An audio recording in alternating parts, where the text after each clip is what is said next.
I'm going to call to order our monthly meeting for the Avon Board of Education. Just to lay out what the room looks like over here for those of you who are on the call, I will do a roll call of attendance just to make sure that I have everybody as well. But in attendance physically is myself, Deb Shute. I have Jason and Domenico with me. Dr. Carnamola is here. Mr. Medic, Dr. Nesla-Rusak is with us. We have Nutmeg TV as well, so we are being recorded for the public. I do have two members of the public with us as well. Mr. Macy is with us and Mr. Mensch is with us. As far as on the phone call, I'm just going to have you, I'll say your name and you can just agree that you are on the phone so I have it correct. Ms. Mashad, you're with us, correct? Yeah. Okay. Jay? Yes. Okay. Jeff? Yep, I'm here. Jackie? Yes, I'm here. Laura? Yes, I'm here. Bogdan? Present. Lisa? Yes, I'm here. Okay, so as I was aware, David wasn't able to join us. I'm correct. David isn't on the phone, correct? All right, thank you. So shall we go ahead with the Pledge of Allegiance? Okay, you guys would join us. I pledge allegiance to the flag of the United States of America and to the republic for which it stands, one nation, under God, indivisible, with liberty and justice. We can't hear you. A nation under God, indivisible, with liberty and justice for all. We can't hear her. I couldn't hear her. That's okay. It's totally fine. It was more for the for us, I think. But thank you for joining. It is going to be complicated communicating today, so rather than just break into conversation, I'm going to ask us to actually announce who's speaking on the phone so that everybody knows who you are, and we're just going to try our best to navigate not talking over one another. Welcome on this snowy St. Patrick's Day. I'm hoping everybody has a touch of green on. I guess I would like to start us out by reading the mission statement as we always do to keep our heads intact as to what our mission is.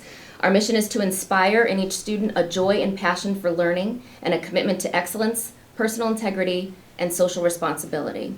So now if we could have approval of the Board of Education regular monthly minutes from February 25th. Do I have a motion to approve? I'll move to approve. I have one quick So comment. moved. Okay, so Jason moves. He does have one comment. Hold on, and then was that Jackie? Will you second? No, that was Lisa. That was Lisa. Okay, see, that's what'll be helpful if we say Lisa. No, it wasn't Lisa. Was it Jackie? It was me.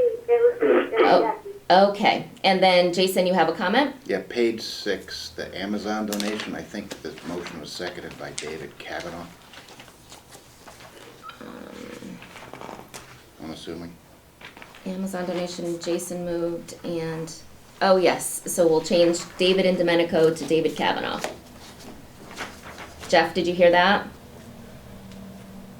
I think so. On I'll page, check with you after. yep, it's on page 6 of the minutes, just the inaccurate last name. Okay, we do have public members, and as I said at our last meeting, I'd like to get into the habit of, I'm sorry. We gotta vote. Oh, I'm sorry. Let's vote to approve it. Jeez, my goodness. All in favor? Aye. Aye. Aye. All right. Any opposed? Any abstentions? So we're going with a unanimous. There's 8 of us, Jeff, just to be clear. Yes, thank you. Okay. Now, communication from the public. I am going to go ahead and read the statement that I started to read last month to get into the habit. Speakers may offer objective criticism of district operations and programs, but the board encourages members of the public to address complaints concerning individual district personnel through the proper chain of command. The chairperson may direct the member of the public to the appropriate means to address concerns brought before the board. However, the board will not respond with action, but will take comments under advisement and direct the comments to the appropriate staff member to address outside of the board meeting. Having said that, do we have any comments from the public? All right, we do not, so we will move to the financial report with Ms. Mashad. Good morning. Good morning. I would love to have more to speak to the financial report, but this is kind of our slow couple months. Again, the only item that really is different between month to month is that last year we actually had journals, like I explained, the health insurance, which makes us a little behind as far as the encumbrances and expenditures go right now. but I have every intention on journaling December through March employer responsibility for health insurance and administration fees. Thank you. Are there any questions? All right, I'm going to move on to the committee reports. Curriculum and professional practices. Jackie? Hi, yes. We are meeting again on May 5th at Central Office. I assume Bridget and I will sit down at some point to put the agenda together when it's appropriate. And I have nothing else to add on that. Okay, thank you, Jackie. Finance. Jay? So our last finance meeting, there are only a couple small transfers which are in consent calendar. The information that Heather explained, and then we're going to discuss in new business 3 items we discussed at our committee level: the athletic uniform bid award and the E-rate award, and also the district-wide copier and print services that are all under new business. We'll get to those later.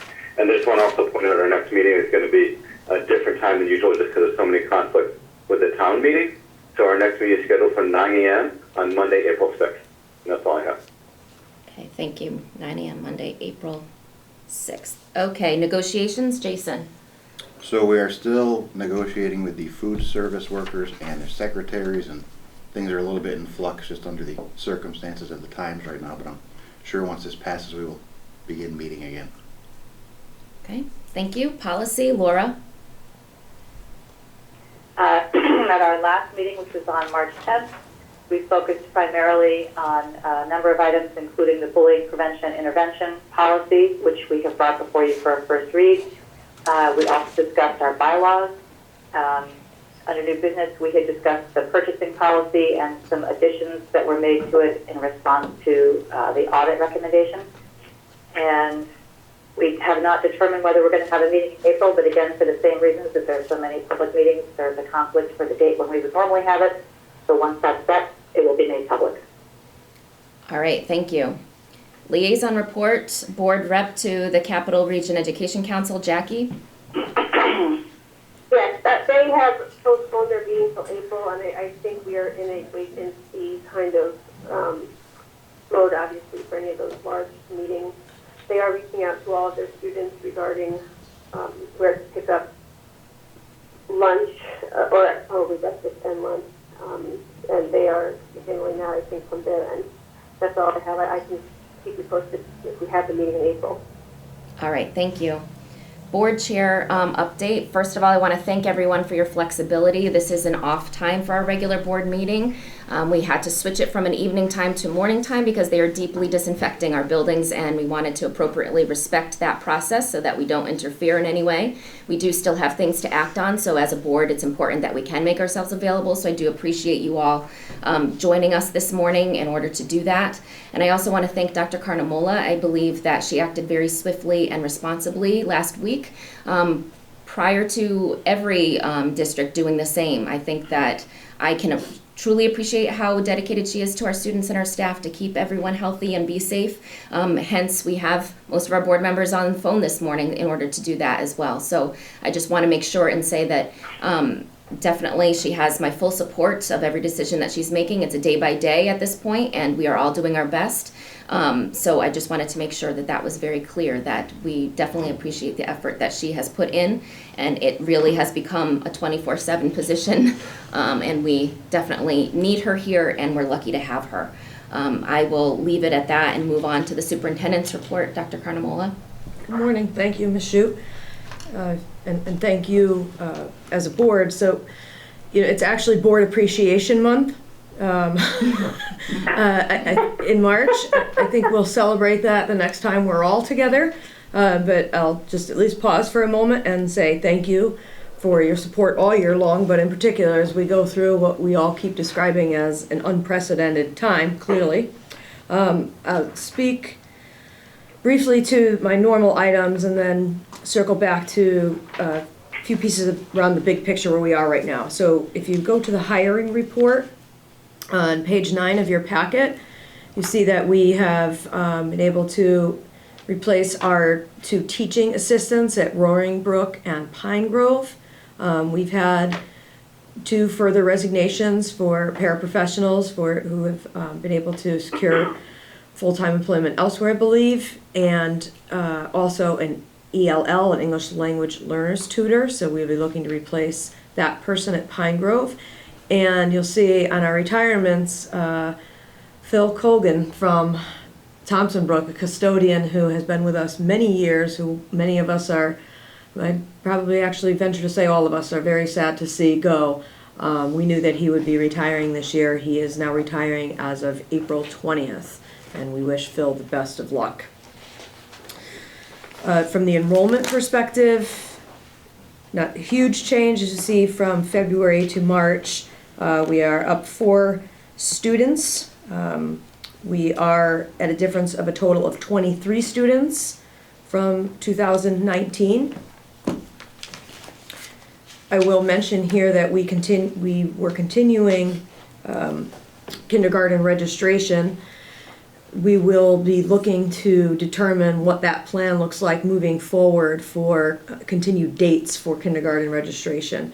But we had a number of folks come in to register at both Pine Grove and Roaring Brook during the dates that we had previously scheduled. So we are keeping a close eye on that. From a strategic planning standpoint, right up until Friday afternoon, we were continuing on in our typical fashion toward our goals as a district. It would be safe to say that right now we're still continuing on with our big picture goals. However, our focus, as you can imagine, has changed a bit to how to make it through the current situation, and at times with what seems like minute-to-minute guidance between the Connecticut State Governor's Office, the federal government, and also the Connecticut State Department of Education. So I'll let that lead me into, as we closed originally for the 10-day period, we were looking at what we called supplemental learning, because the initial guidance was that all days would have to be made up. So we left looking at it as the similar to a weather closing, and therefore we had our teaching and learning department and also individual teachers posting items online, sending out links to parents in K-6, and putting work up in Google Classrooms, which I believe has continued even as we speak now, because with the short amount of turnaround time this was, our teachers were working very hard toward the end of last week and even over the weekend and yesterday to continue to put assignments up to keep students connected and engaged in their work at school.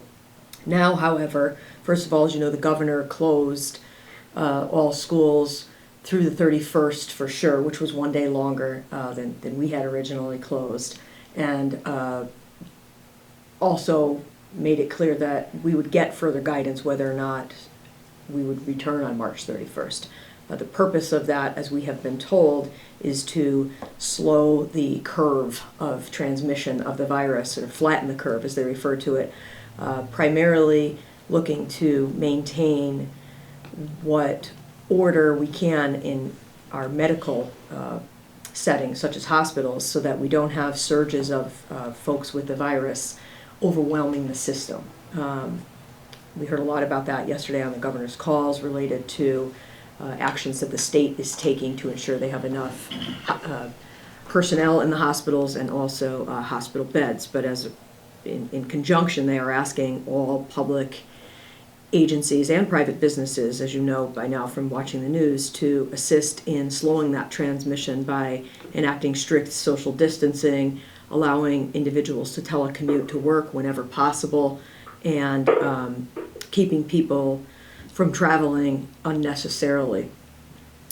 For us here as a school district, what this means is still in flux. As you can see, essential folks are working and still doing what we need to have done, some here in offices and the schools and some remotely. This morning, since we have new guidance from the state that allows for the 180-day waiver and further encourages us to engage in the distance learning, which we are more able to do now, frankly, because we have the guidance that the 180 days truly will not have to be completely made up, that puts us in a different position to be able to have conversations, continued conversations with all faculty and staff around distance learning. Because as you might imagine, from a systemic standpoint, as we closed schools at the end of the day on Friday, and the initial guidance was that we would be closed for the 10 days, that would mean that all of our faculty and staff worked that extra amount of days at the end of the year. That put up a bit of a roadblock to what we would do in the meantime, because we are either paying staff to work now and work remotely, or we are paying them to make up the days on another time. So for example, at the end of June, or in some cases initially when we were discussing perhaps canceling pieces of April vacation. With neither of those now being the case, we are in a different position to have a conversation moving forward about what a more true distance learning looks like for our students, not only supplemental work. And we have begun that already, and actually at the conclusion of this meeting, assuming that we are done by 10 o'clock, which we thought we probably would be, we have a conference call with all of our administrators to continue that plan. And we have already also reached out to our union presidents and so on to discuss what it looks like from a contract standpoint. So I'll have more to update after we continue putting some of these pieces into motion today. And I guess maybe pause there in case anyone has questions that I can answer related to that. And if on the board, Jackie, I have a few questions. thank you. I was just going to say, Jackie, and all the other board members on the phone, just as a reminder for the record, for the public, if you could say your name before you speak, because even though we may all know your voices, everyone else may not. So thank you. Go ahead, Jackie. Understood. Okay. I wanted to thank you, Bridget, for your exceptional judgment. I'm very, very grateful that you made the call when you did. I did want to touch base. I had a few questions. One was, so how's central office staff working? Are you guys, are people working from home, or what's happening there? So it's a combination of both. Obviously, some of us are here and have been coming in and attempting to limit interaction, obviously, close interaction with each other and with folks coming in from the outside, because that's what we have been directed to do by the Department of Public Health and the State Department at this point. People that are most of us are able to do the majority of our work at this point in time remotely, because we have secure connections into our networks, administrators such as myself, and Ms. Michaud, for example, who is also participating remotely on the phone right now as the business manager. But it is a combination, because there are some pieces, obviously, that we either need to or want to be here for. Frankly, most of the time, in some cases, it makes it easier for us to be physically present, just to ensure that there's not that one thing that we forgot at home, for example, I mean in the office when we're at home, that we needed.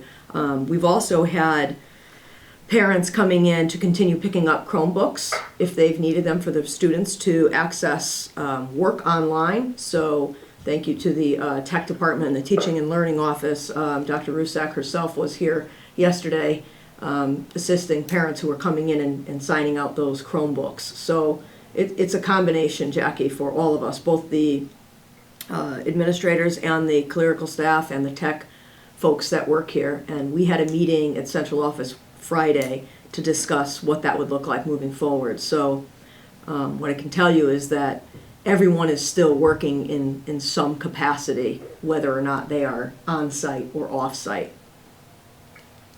Okay, well, take care of yourselves. The other question, I'm sure I'm not the only one who's very concerned about our more fragile families or students, and I would love to kind of get an update if you have any social workers reaching out, or how we're working to kind of do some outreach to those families. So that's one of the things that we are talking about this morning at 10 o'clock, Jackie, and I would fully expect that you'll see that moving forward from our school staff. I know we have had school staff in contact with our students already. I would say we'll see it be more planned after we finish up this morning. Okay. I think that's all I had. Thanks so much. I really appreciate it. Thank you. Matt, this Mr. is Chair, Laura. I have a Matt. couple questions. Go ahead, Jeff.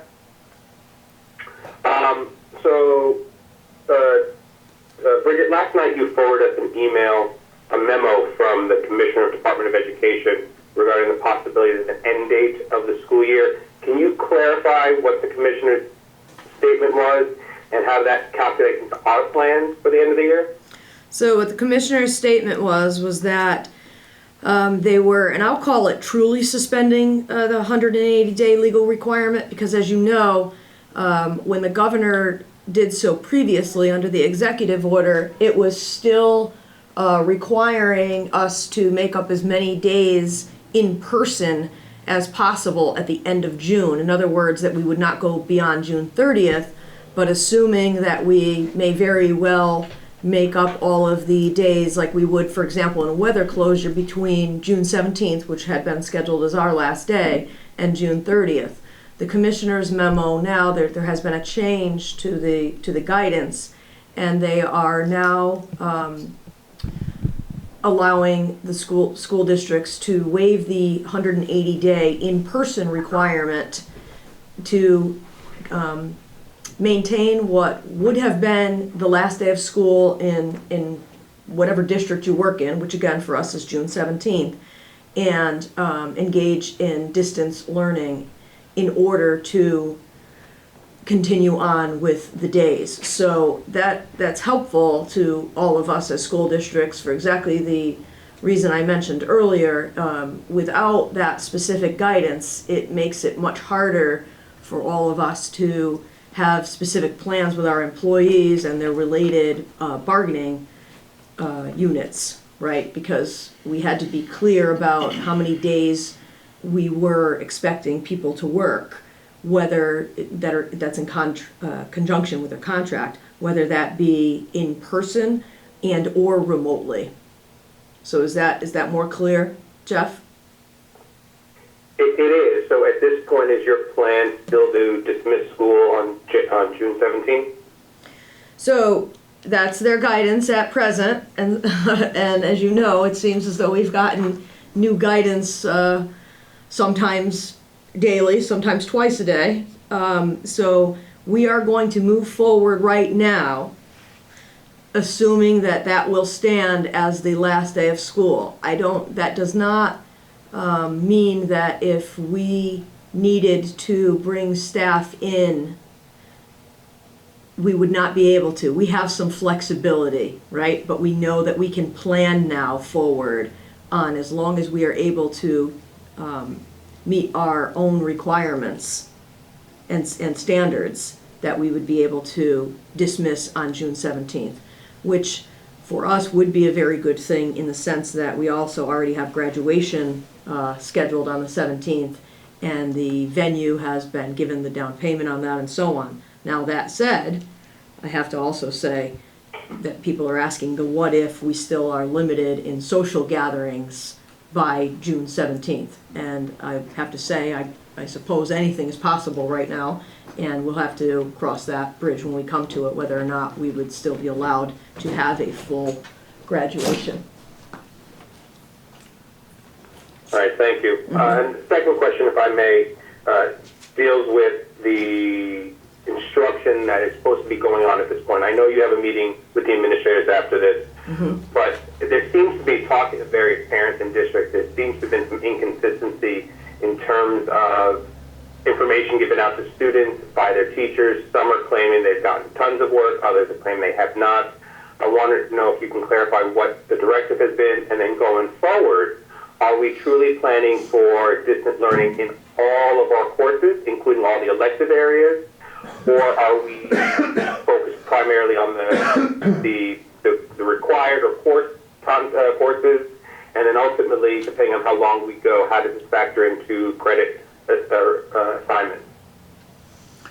So the initial directive was that we put together 5 days approximately 5 days worth of supplemental work. And as I said, in the K to 6, we did that via resources that were sent in link, the access to which was sent in links to parents to be able to access for their children, to obviously to ensure especially our youngest learners could still access them because it went down to kindergarten.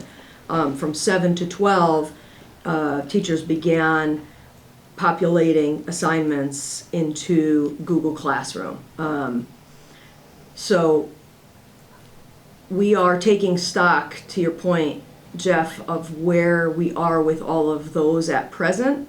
So we've also done some surveying of staff to determine whether or not anyone needs assistance in some of the online platforms, because we're able to provide that to them also.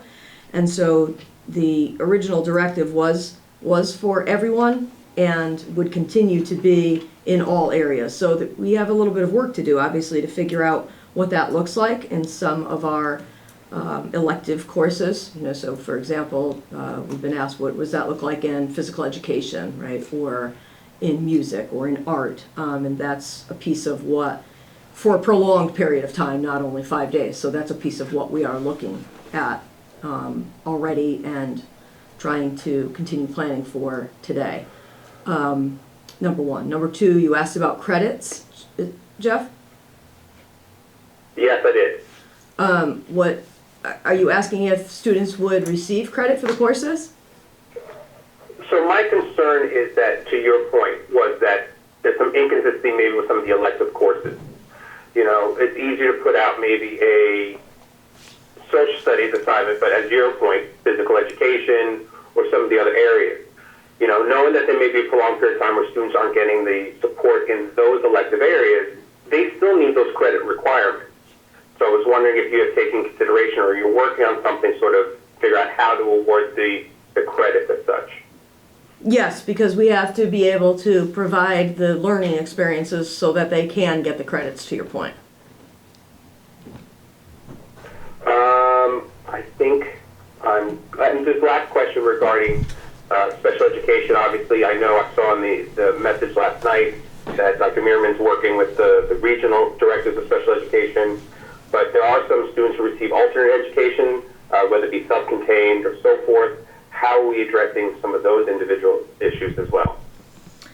Those are the pieces that we are still talking about, Jeff, and as you know from my earlier communications, that has been an issue for all of us as school districts across the state with putting distance learning plans into place, because those really require, in many ways, case-by-case review of special education department and case managers and the related services providers to determine what it would look like for individual students, between the potential of counseling hours, speech services, there's occupational and physical therapy services that students often engage in as a part of the school day, and that is where it has been difficult with getting a specific plan, but we are working with the Office of Special Education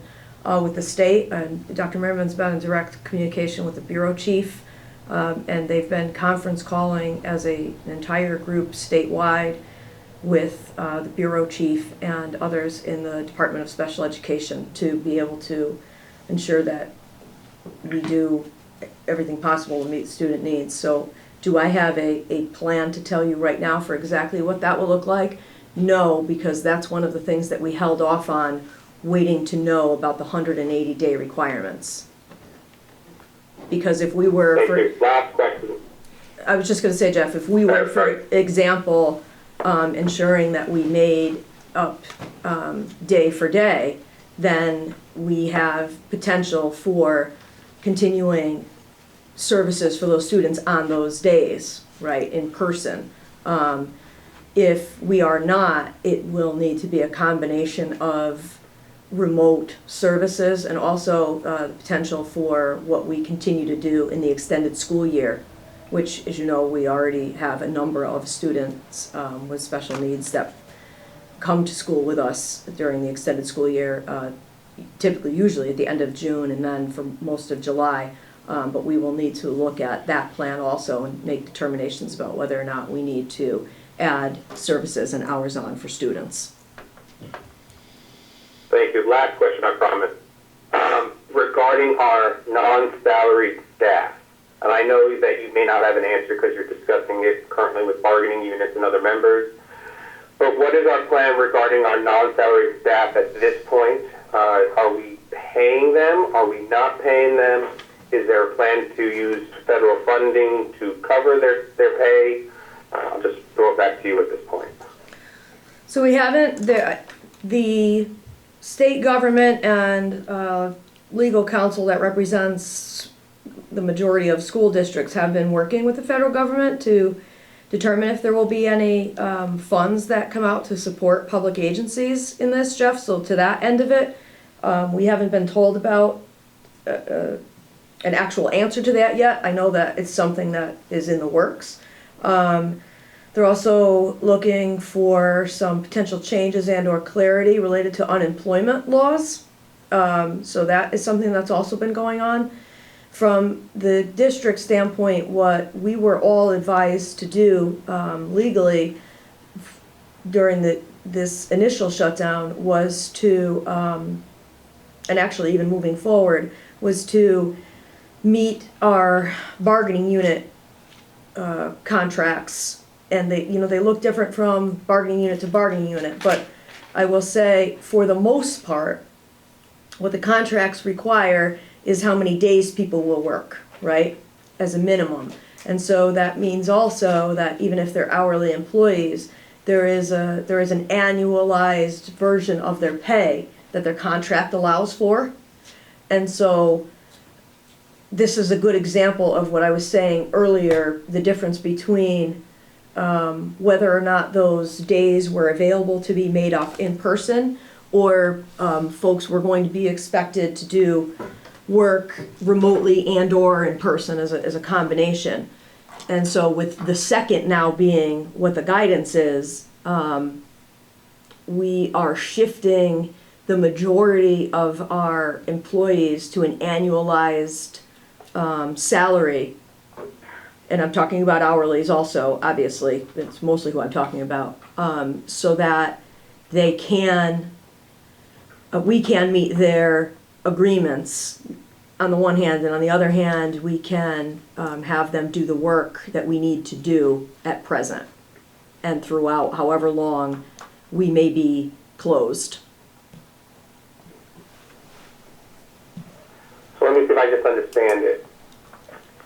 So you're in the process of negotiations with the bargaining units that are hourly, for example, the paras, the secretaries, the nutrition service workers, to figure out what they would have made had we worked the full 180 days? And is the plan going forward to ensure that income is provided to them? And then with a plan to what happens if we do return at the end of the year to finish up through June to ensure that they will work even though they have received their payment already? Am I understanding that right? No. We had already negotiated, and very quickly through Thursday and Friday of last week, what it would look like initially, because again, the initial shutdown, we all had to operate under the assumption that all of our employees would need to make up those days, which typically means if they are hourly employees, while they are not here, they're not paid, right? Because they're going to work the day another time. So let's just use the one snow day example. If we have no school, we'll pretend it was today and we're not under the situation that we are. If we had no school today, our hourly employees would not get paid for today because they would make today up on June X, whatever the number of snow days we were at that point, and they would get paid on that day, right? So as they went out on leave, that's the norm for how it is made up. What we began doing at that point, again, assuming the temporary shutdown and that we would be back in full-blown school making up the time at the end of June, we negotiated with the unions at that point for paying them a piece of their salary, like, let's say we knew we were gonna be out 10 days, so what we were looking at was, for our hourlies, giving them 5 days potentially up front, and then paying them the other 5 days when they made them up, right? Which was just so that they wouldn't go without a paycheck during the time that we were closed. That now has changed. We had just finished having that conversation as a potential, and now what we're talking about when I'm saying about the annualizing of their salary is, it's not really a salary, and they're not really paid annually, right? They are paid by the hour. So what we have to do is put in the number of hours that they would have been entitled to if they worked the number of days in their contract. So let's say that's 180 for argument's sake, right? And they will be, if they're still working with us remotely, and we have to have plans for them to be able to do that, to meet student needs, for example, then we will pay them their hourly wage from now through the end of when they're working. So we're meeting their union contracts by paying them for the number of, quote, days that they have to work, but we have to annualize their salary over the rest of this time by the hour. Do you understand what I'm saying? From a financial standpoint. I do. Okay. No, I do, and I appreciate the clarification. Thank you. And we're still working on that. Thank you. Just so you know, we're still working on that from the MOU standpoint, because again, this just changed yesterday. So we had MOUs drafted for what was supposed to be the original version of this that we had spoke to union leaders about, and now with the change in guidance, we've been working yesterday afternoon, last night, and even again this morning to try to put new MOUs together in conjunction with legal counsel. Thank you so much. Bridget, may I ask a question? It's Laura. Hi, yep. Hi. So I'm going to scale it back because I don't want to keep us too much longer since you have to get off at 10. But one of my concerns is with assessments. I think all this distance learning sounds great, but it's essentially the district pushing out information to students. How is the district going to be able to maintain a sense of students being able to make adequate progress? How are we going to know that students are in fact learning? How are we going to get DRPs and other benchmark type assessments to figure out who's learning what? Those are good questions. They're still pieces of what we're talking about in-house, and also even from the state perspective related to state testing requirements that there is not clear guidance on yet. So for example, the smarter balanced assessments that need to happen typically within the next 2 months by state law. They are still determining at the state level what that might look like. And I'll actually use your question, Laura, as an example to go back to what part of the issue that needs to be worked out related to student services is when we're talking about distance learning and our students who have IEPs. There are evaluations that are conducted in conjunction with those IEPs at a minimum on a triennial basis, and that is one of the things that we have to discuss how and if that's possible to do as current law requires, because those testing procedures are usually done in person. And so that's one of our issues. From the big picture assessment standpoint in regular education, we have methods that we can employ online to be able to continue some of those pieces. One we'll be looking at, though, for example, is our capstone presentations. That's something that, you know, we had students ready to present. Even as school was closed, we had to cancel one of those dates. So that's a perfect example of something that we are working as a team with the schools to try to figure out right now what another option is. Okay. Thank you. Yeah. I'll leave my questions for another time. Okay. And can I ask a question, Bridget? Hi, it's Lisa. I just had a question or two. One quick question was, I was wondering what type of feedback you received. An email went out, I think a mass email to the whole district asking if people had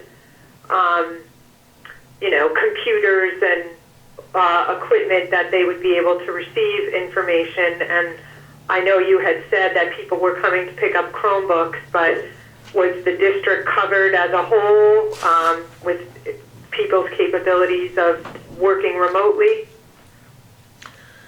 From an employee standpoint, yes. From a student standpoint, what I'll say is that we had a huge return on the surveys.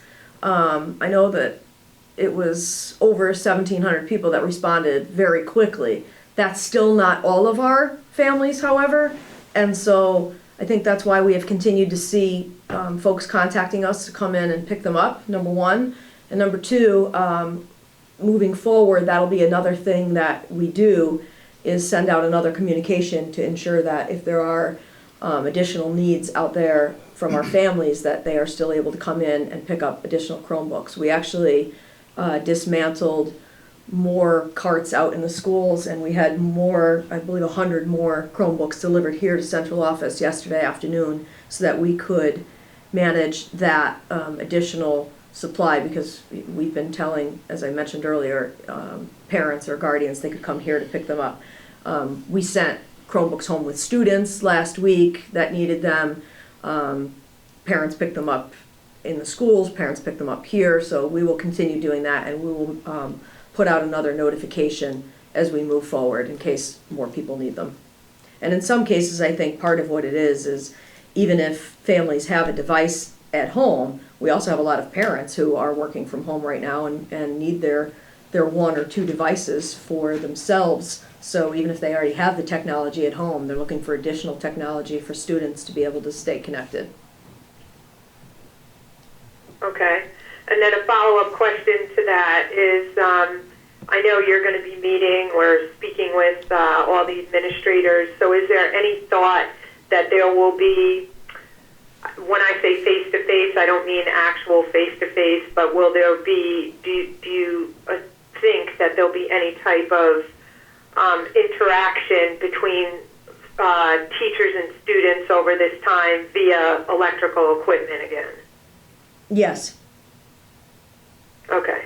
So you think like some face-to-face, whether it be pre-taped lessons or through Skype or through whatever mechanism is possible, that there's going to be some face-to-face learning and kids are going to have to sign on certain times? And I think that those will most likely be pieces. What I don't know, to be perfectly honest, Lisa, until we have more conversation about this, is that all of our staff would have the capability remotely to do that with the equipment that folks have and internet connections at home and so on. So do I think there will be some, quote, face-to-face, via, to your point, using things like Zoom or Google Hangout as a part of the Google Suite we pay for? Yes. Would I say right now that I think that would be every interaction? No. That's just me saying it up front ahead of us having more of a conversation. That's my presumption right now, based on what we've already been talking about. okay. All right, that's it for me.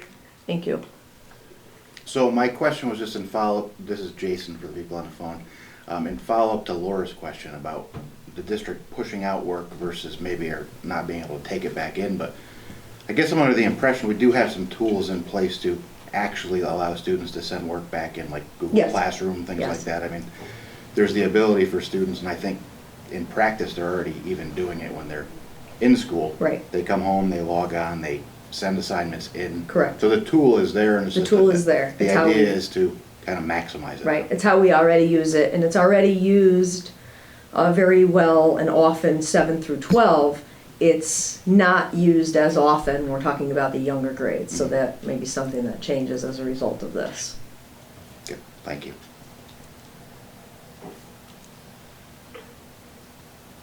This is Jeff. I have one more quick question. I apologize. I'm sorry. Real quick, are report cards going out as scheduled? Are we holding off on those mechanisms at this point? I know that Dr. Rusak's office has been working on this piece, so I'm going to allow her to speak to that. So Thompson Brooks are supposed to go out on Wednesday, but we are holding up on those because the final assessments and the grading of them to get them in time was just too quick of a turnaround. So we put those on hold and we're gonna reassess it, when we come back in session, after that 10 days. The same with the middle schools, because we'd have to reschedule the conferences around those. Thank you. This is Jackie. Is there any chance, I know that as you get the communication going after your meetings this morning, I know that Simsbury Board of Ed put something out about where to locate, food for through, they're working with Gifts of Love, but I'm hoping that any communication if we can get it on the Facebook page. I'm just not really tech savvy, but I know a lot of us can share things easily from the district Facebook page, and that might be one way to kind of communicate some of these things to people. I don't know if that's a possibility, but for me, that would be a helpful way to kind of spread whatever information you want spread. Thank you. Yes.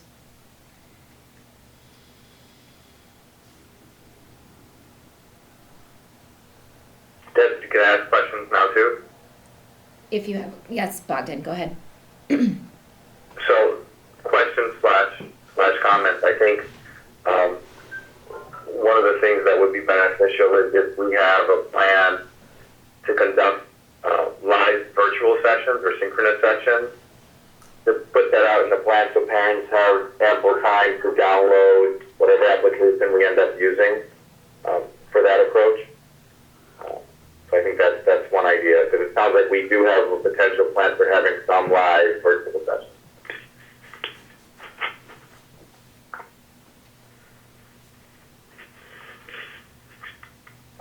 Any other questions?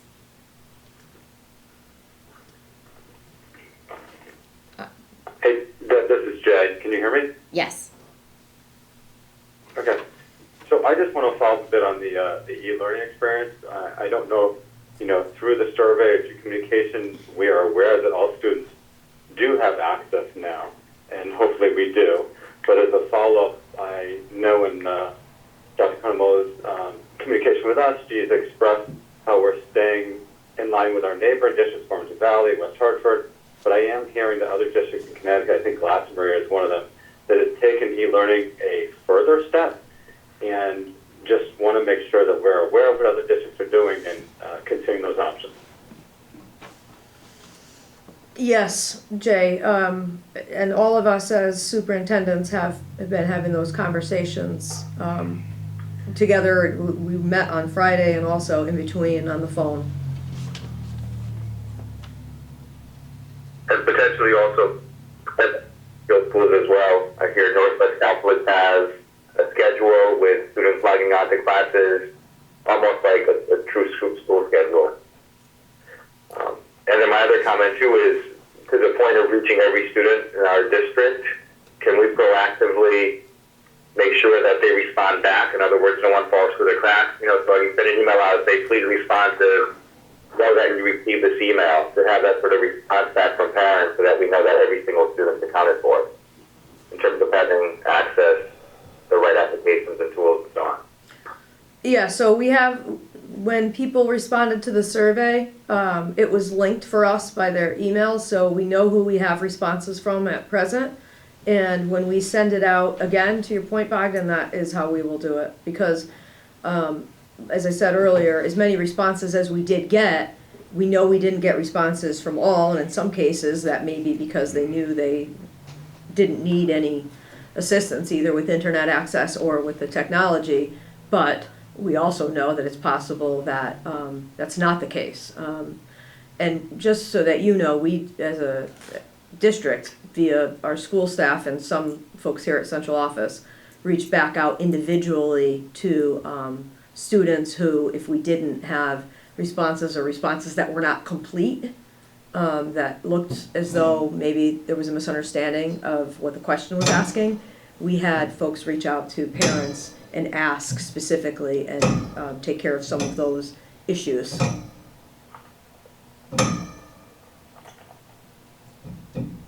That's gonna make for good TV. Yeah. he came up. Any other questions at this time? I have one last question. This is Jackie. So when you're talking about, back to Jeff's question about the hourly staff, is everybody's health insurance intact at this point? And will it continue to be, continuous without any kind of interruption? Yes, everyone's health insurance is intact at this point, and that's a good question, Jackie, because that's one of the reasons that we had the initial conversation that I mentioned last week when we were trying to work through an initial MOU where individuals would be paid for some of their days up front if they were hourly, and then make them up later.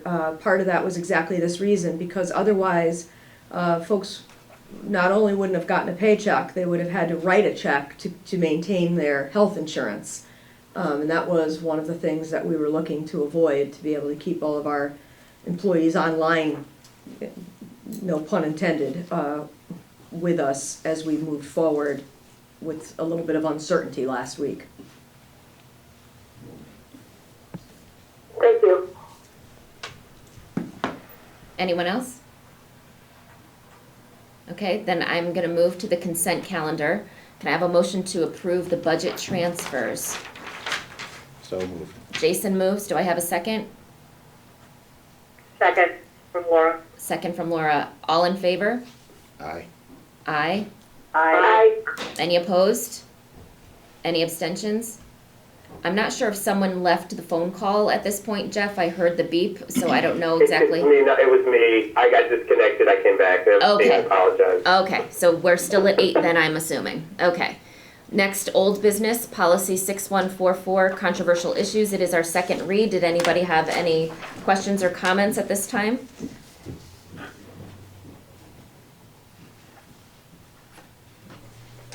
Laura, did you want to speak to it at all? There was an extremely minor change made to it, and it's not highlighted here in red. So I don't remember what it is, but I think it was one word. And then we added students, I believe, on page 15. Right? Yes. Request a student or Yep. parent guardian. That's correct. Wasn't that it? Yes. Yes? Yes. Dr. Carmelo? Yes. Yes. Mm-hmm. Okay, All right. that's it. Do I have a motion to I'll discuss it at the last approve? meeting, which I did not attend. Okay. This is our second read. Do I have a Sure. motion to approve? Right. Yes. So Okay, moved. Jason moves. Do I have a second? Yes, it's Lisa. I second. Okay, were there any other questions or comments? All I right. have a question. What's a controversial issue? I'm sorry, at this time, we can address that afterward, but we can't during the meeting, but thank you. I don't know if we have extra copies of the handouts. They're on page 13. All right, motion to approve. All in favor? Aye. Aye. Any opposed? Any abstentions? Okay, the motion carries unanimously with 8. Next, new business. First item, athletic uniform and reconditioning services bid award. Is that something Ms. Mashad needs to speak to? Yes, Ms. Michaud. Good morning, this is Heather. I'm sorry. I'll just go through this relatively quickly as we spoke about it relatively in depth in the Finance Committee. If everyone is aware, the school district sent this out to bid 5 years ago. We ended up with a relationship with Stadium Systems, and they have a relationship with Under Armour to provide the actual uniforms. Avon is a little bit, I would say, ahead in that we combine the servicing and the supplying of uniforms. For instance, certain portions of an athletic uniform are required to have certification in order for the students and athletes to utilize them, such as helmets. Also, there is a cleaning that goes with this particular package, any type of reconditioning, and we also have a turnaround period for repairs, all combined into this one scope of work and package. This went out in February and closed in February as well, at the end of February, and to be honest, we couldn't be more thrilled that Stadium Systems, once again, not only bid, but they maintained their pricing for the actual reconditioning and certification services annually, and they are also maintaining their relationship with Under Armour to provide the uniforms. We did only have one valid submission. We did have 2 submissions altogether, but the other submission was only for reconditioning services, and they were not able to provide the uniforms. Therefore, administration is asking for board approval to move forward on this contract, and that's pretty much it. Thank you. Were there any questions from board members? Jay, do you happen to have the motion from your finance meeting? I apologize, I do not have it in front of me. I'm sorry, what are we looking for? We're just making a motion to approve the Oh, the athletic bid award. I guess not having the proper wording in front of me, I will ask for a motion to be made to approve the, I'm trying to read through this to get the proper, is it with Stadium System, Ms. Mashad? Yes. Okay, so to approve the contract with Stadium System for our athletic uniforms and reconditioning services. Do I have a motion? So, It's Stadium Systems and Under Armour, well, just to be clear. Okay, Stadium System, and we can word this better, I believe, in the minutes to approve it correctly, but thank you. Okay, so Jason moves. Do I have a second? Second. Second by Laura, all in Laura. favor? Aye. aye. Aye. Any opposed? Any abstentions? Passes unanimously. Thank you. Our next one is the E-rate award, district-wide fiber connectivity. Ms. Mashad, would you speak to that as well? Yes, I'd be happy to. The district, like most schools and libraries nationwide, participates in the federal E-rate program, which is funded by the Universal Service Fund. It is overseen by the FCC. This is a different bid process. Again, it is following federal guidelines. The district has not gone out for district-wide fiber, again, in 5 years. We have been with Comcast for the last 5 years under this exact program. At this point, our contract is up at the end of this fiscal year, and we were required to go out under the federal guidelines once again. We did have 2 valid bids, and I was very pleased that Mr. Klein was able to help me analyze the bid submissions according to what our scope was. We placed in this memo, which you will find on page 17 and 18, a relatively detailed analysis of what we consider to be the 2 contenders, which is Comcast and Crown Castle. Comcast is our current vendor. Crown Castle would be the new vendor, which does have fiber running throughout the town of Avon. Long story short, Mr. Klein, in conjunction with administration, is recommending to move away from Comcast and move to Crown Castle for a variety of reasons. However, the most important being redundancy. Crown Castle's design and redundancy plans are far superior in their opinion and his opinion to what the needs of our district will be moving forward, particularly given the increase in technology and uses of the internet. And then I will just mention that the district has struggled a bit over the last 5 years with Comcast, not just their service, but their billing, and it actually led to them terminating service at Thompson Brook this past fall, by no fault of the district. So that is it in a nutshell, and I believe that there is going to be an increase in the monthly fee. It's about $900 per month if we were to go with Crown Castle, but again, the redundancy piece and the service piece is what is being recommended by the network administrator and administration as a whole. Thank you. Are there any questions? I just had one. I've heard of Comcast. I've never heard of Crown Castle, which doesn't mean anything. Do we know other schools or other municipalities that use Crown Castle for this type of service? Jason, I don't know. I could clearly ask Tom, and I could clearly contact Crown Castle and get back to you, but Mr. Klein was clear in that Crown Castle is an existing fiber optics network in the town of Avon. But we could get that information for you. No, I'm comfortable with the recommendation, I think. I just was curious about that one point. Ms. Bashad, are you looking for us to act on this today? Yes, please, because it truly is a bid, even though it falls under a federal program.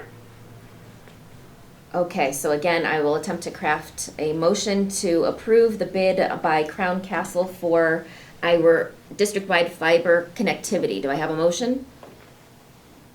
So moved. All right, Make the Jason. motion, this is Jay. Okay, Jay will make the motion. Do I have a second? I think We'll do Jason will be our second. All in favor? Aye. Aye. Aye. Any opposed? Any abstentions? That passes unanimously. Thank you very much. Our next piece is district-wide copier and print services. Ms. Mashad? I'm sorry to be taking up so much of your time. I'll be quick. Again, this is an interesting situation in that administration is actually asking for a waiver to purchasing policy, and I did place between pages 19 and 21 the documentation, including the policy 3300 waiver certificate.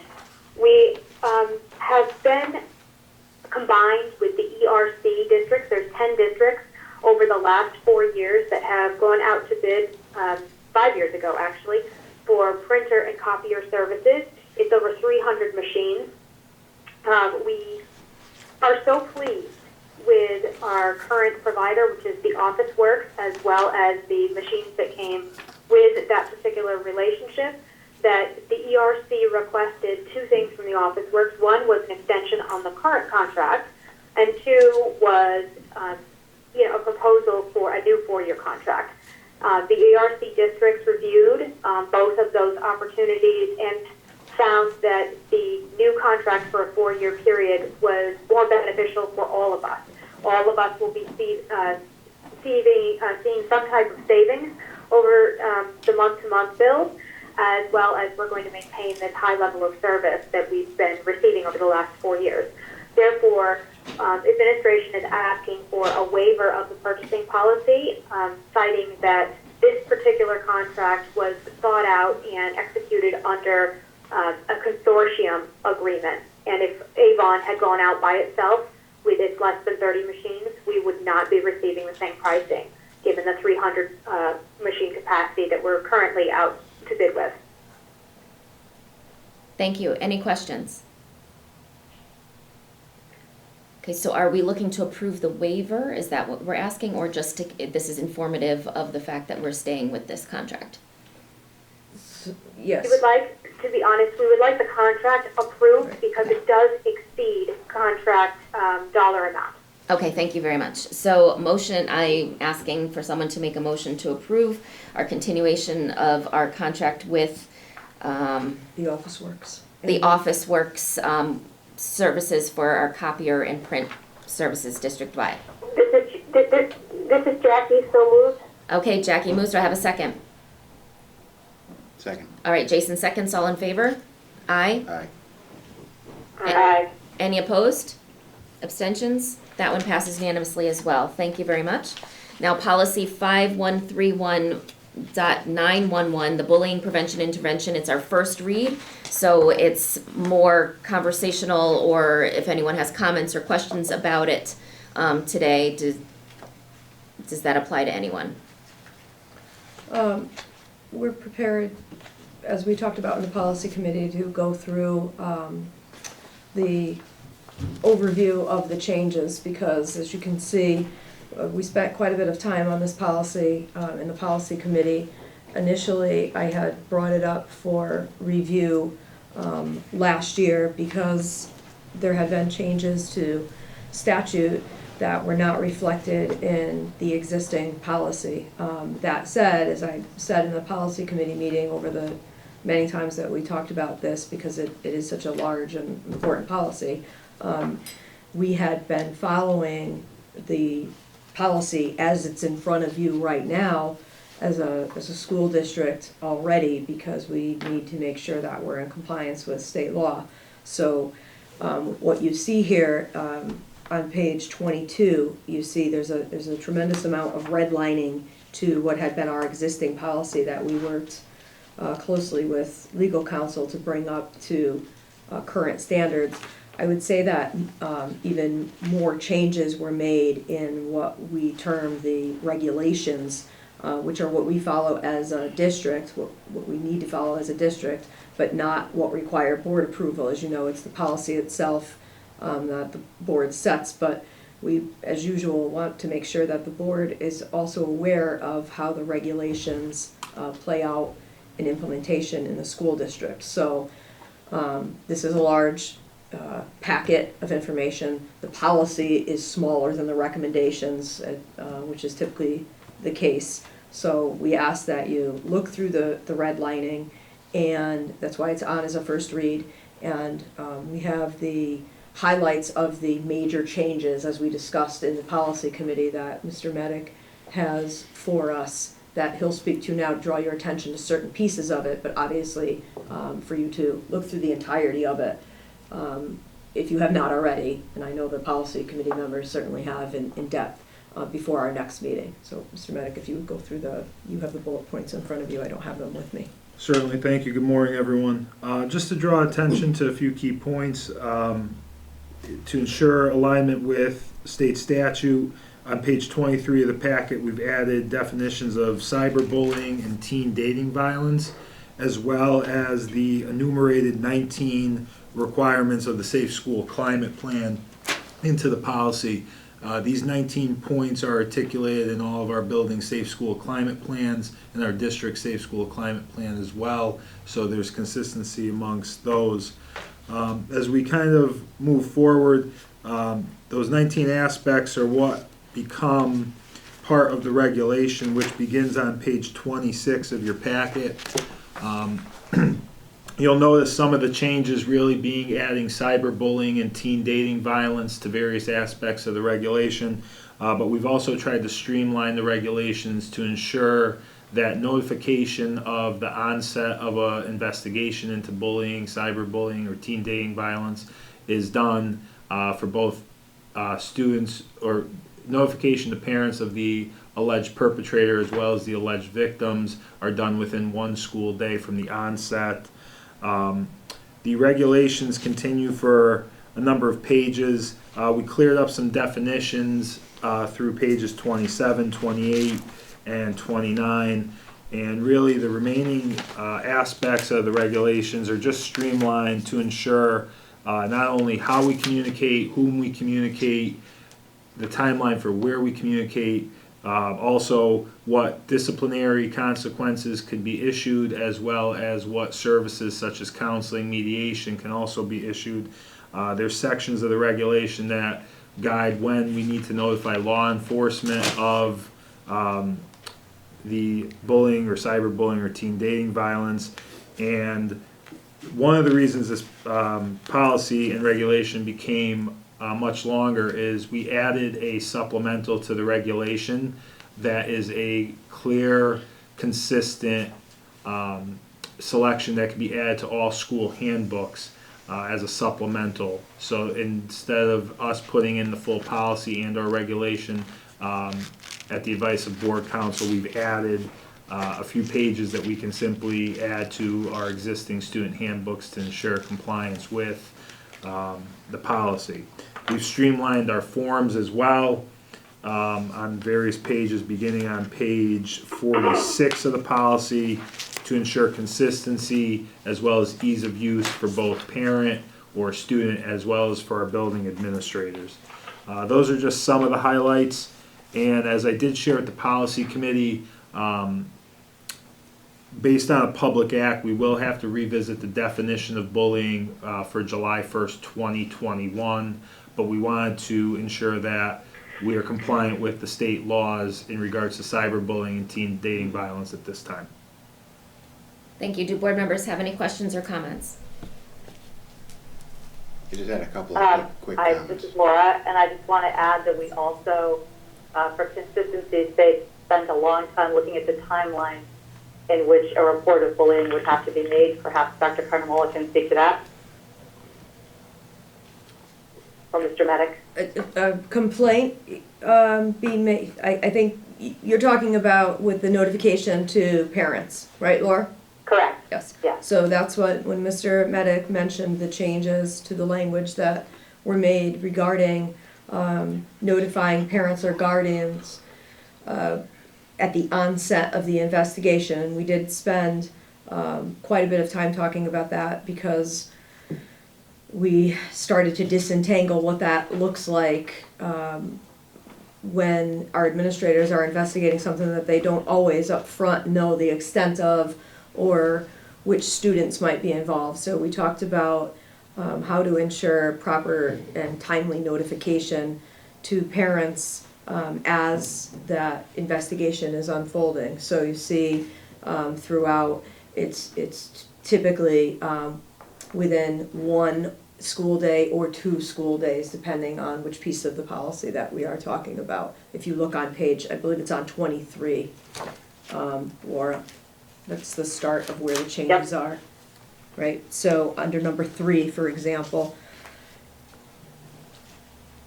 see with the red, 1 school day after such employee witnesses or receives a report, and to file a written report not later than 2 school days after making such oral report. And then under 8, you see, I'm sorry, under 4, you see notifying parents and or guardians when an investigation has commenced 1 school day from the onset of the investigation. And under 8, that we obviously notify parents or guardians of verified acts of bullying within 1 school day after the investigation has completed. Right, and council gave quite a bit of input into this process, and we did go through this through actually a total of 3 meetings at the policy level, because we also had one in between the first and second read there with a summary of all the changes, because there's so much language involved in this. Yes, just mention again, since we're on the issue of the timelines and council's recommendation, that as we talked about in the policy committee meeting, the board council's recommendation is that the language be prompt notification, not a time associated with it as we have now done. So in this regard, our policy is more stringent than it is recommended to be, because of as a result of the conversations that we had in wanting to do so. Right, it needs to exceed best practice, basically. All right, I know Jason had questions. This is Jackie, but this is a first read, right? We're going to Yes. be able to digest these concerns and thoughts, and we'll come back next month and make a final decision on this policy? Yes. Correct. Yes. Okay, thank you. Jason? Yeah, mine were just 2 quick comments. Page 55 and 57, a couple of the forms just look like they need to be further updated to include Avon. I think that just got overlooked. Yes. And then page 63, at the top, section D, I think that needs to get the 1 school day language added in there. We had talked Jason, about. can you speak up a little bit? I'm sorry, I can't hear where you're referring to. Yeah, I'm on page 63. Towards the top of the page, there's a subsection D. That section, I believe, should also have the 1 school day notification language in there, and it does, I don't think it does. So, Thank you. Yeah. Yes, we had to make those changes throughout, so we'll change that for the next one. That was all. Thank you. Anyone else? Okay, as Jackie reminded us, this is the first read, so it will come back at another meeting. The next one would be bylaw 9132 regarding standing committees. Again, it's a first read. Laura, did you want to speak to this one? I mean, these really all had to do with how we operate as a board. So this is on page 71. Explanatory. This is page 71. Jackie, I have a question about, I mean, really, I would answer a question if somebody had one. Go ahead. So at this point, I don't know if this pertains to the policy, but at this point, are we doing, is this kind of a day-by-day, how are we going to be handling our subcommittee meetings that are coming up, our negotiations? Is this, we'll all kind of just wait and see, and you'll notify us, Bridget, as to how these are being worked through? So right now, we are, as you know, maintaining our schedule with the committee meetings. The negotiations committee was actually initially the last session that we had with one of our groups was canceled on the other, as a result of the other team having a conflict with their representative who has a personal issue of illness at home. So we right now are actually awaiting dates for that reason, for negotiations. So our subcommittee meetings going forward, for example, will they be call-in as, like this one, or how do you anticipate they will look? Or if we do get a further negotiation date, how will that look? I don't even know if this is the right place to ask this. No, that's fine. Might be something That's fine, Jackie. I think it's relevant for you to ask, and the only answer, I mean, I think we have for that right now is it depends on what the recommendations are from the Department of Public Health and so on at that point. So right now, we were able to carry off this board meeting in this fashion. We've received guidance as all public agencies in Connecticut about how to meet the requirements of a public meeting without anyone present. We actually could have enacted that today. It wasn't necessary because some of us knew we were going to be present regardless. But if it becomes necessary, Jackie, that our public meetings are completely remote, we will be set up for that. We're working at that already behind the scenes, because part of it is how you allow the public to still be able to engage and find the meeting, to be able to communicate, listen in live time and or communicate. But right now, we're just leaving the meetings as scheduled, and we'll see what the recommendation is for physical presence when we get to them. Okay, so for the sake of both the standing committee and the ad hoc committees, there was the FOIL language that was added in and slightly revised.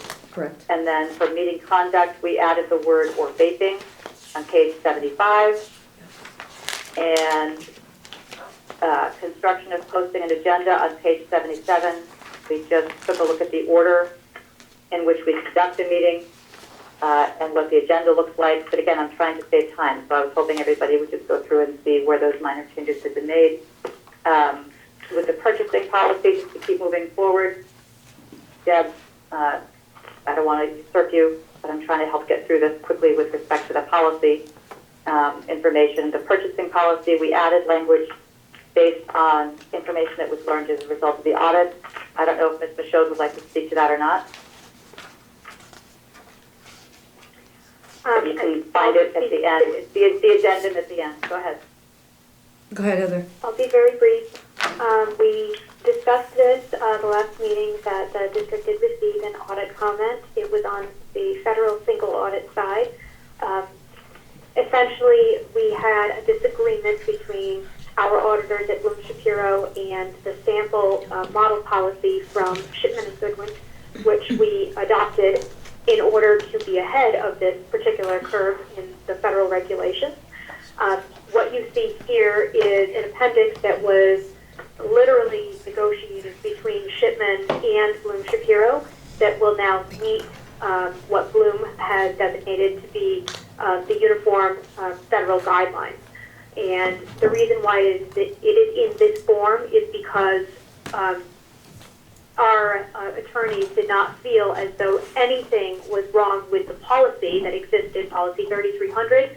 Instead, they felt as though an appendix needed to be just simply attached to that policy that specifically addresses this one piece of the federal guidelines. So what you see is what was negotiated. Thank you, Heather. So at this time, the standing committee, ad hoc committee, meeting conduct, and agenda format are also all first reads. The only one that we do need to take action on is policy 3300. Do I have any questions about that? Okay, not hearing any. I ask for a motion to approve the addition of the appendix to purchasing policy 3300. So moved. Moved by Jason, do I have a second? Second. Second by Laura, all in favor? Aye. Aye. Any abstentions or any objections?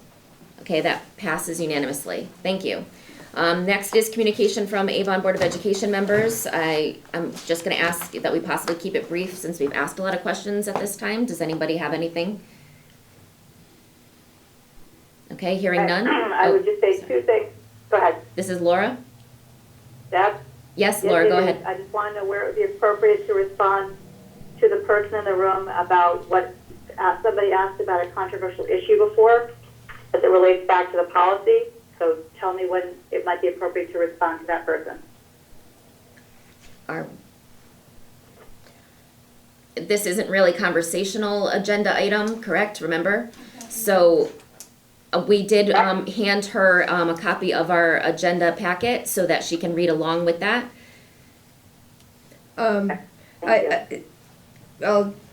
I'll follow up too, but I think generally speaking from the previous meeting where it was discussed, this was an existing policy that the board had that we reviewed because it was related to other policies that were updated, including instructional materials. And so I guess the question of what is a controversial issue is defined most likely by the person who's raising it as a controversial issue. So I think some example, I'll use an example that has been brought in the past. We have, say, themes in books that we might have a complaint of it being a controversial issue. So for example, one that was talked about in a previous meeting was a book's Kite Runner, yeah. I was deciding whether or not to utilize that one or a different one, but I'll use the Kite Runner as an example. That is on the list of approved books for an elective course. There are some passages in the book that someone might find controversial, particularly depending on the age of a student reading it, which is why it's on the elective list for our older students, particularly related to the UConn early college experience class. So that's an example of an issue, but it's also an example of a material. So that's where the two are connected. Thank you. Any other comments from board members? Okay. It's Lisa, and I just wanted to say a quick thank you to Dr. Carnamola and the staff of Pine Grove and Thompson Brook for the tour of the maker spaces. It was nice to see the work the students were doing and to see that program as a whole working very, very well. Thank you, Lisa. It almost feels like a year ago that we did that, but it was an excellent opportunity for us to be able to go in person, correct? In case anybody gets the Valley Life, the district was also on the cover of Valley Life on a story related to the makerspaces. Correct. Thank you, Laura. Anyone else? Okay, I will move to our second communication from the public. If anyone here had comments to make, if you could please state your name and where you live. Sure, my name is Nancy Dincheco. I live in Avon, Connecticut. Okay, and your comments? My comment, I just wanted to know, was there a message sent out to the public on the availability of Chromebooks, as you mentioned earlier in the meeting? Because we did get one on Comcast offering 2 months free, but I don't remember seeing a message sent out to parents if they needed a Chromebook.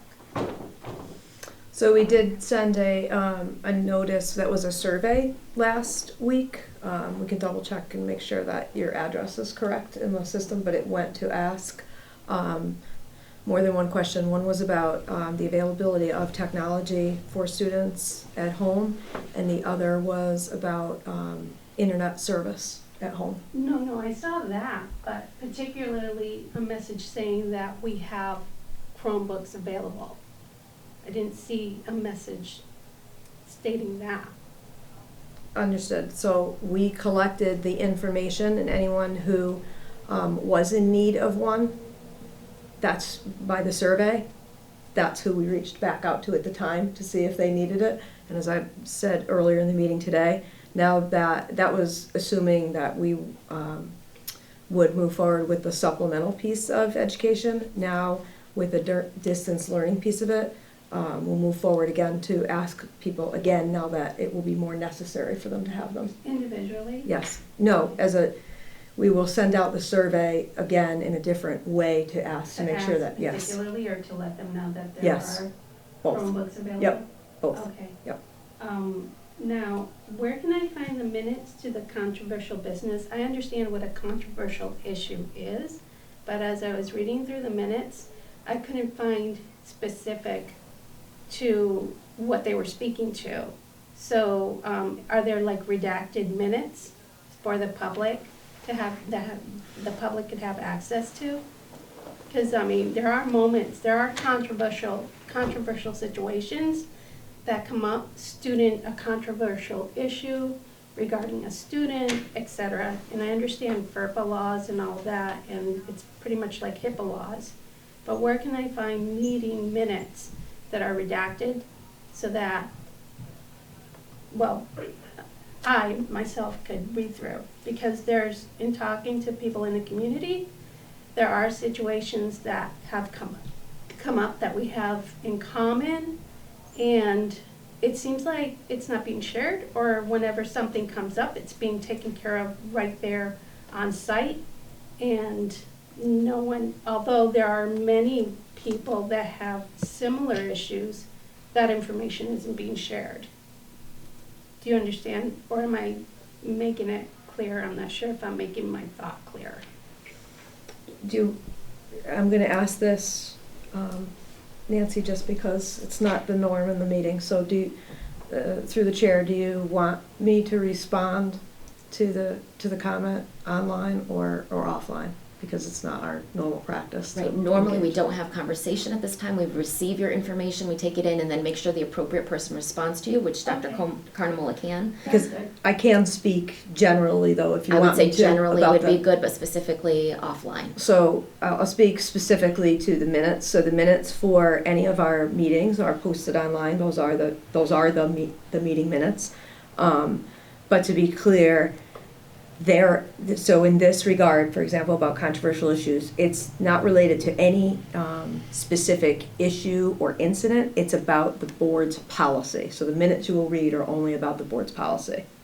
But I've read controversial issues regarding a student.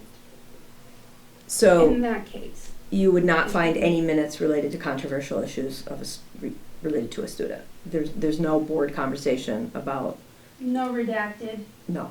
The only time that we would ever have minutes that existed that were related to a specific student would be, for example, through an expulsion process that the board participates in, or another hearing process that the board participates in, and those are usually done in executive session because of these student privacy issues. No, I understand. So you wouldn't see any minutes for those. But in talking in the community, there are similar problems, and no one's sharing that information.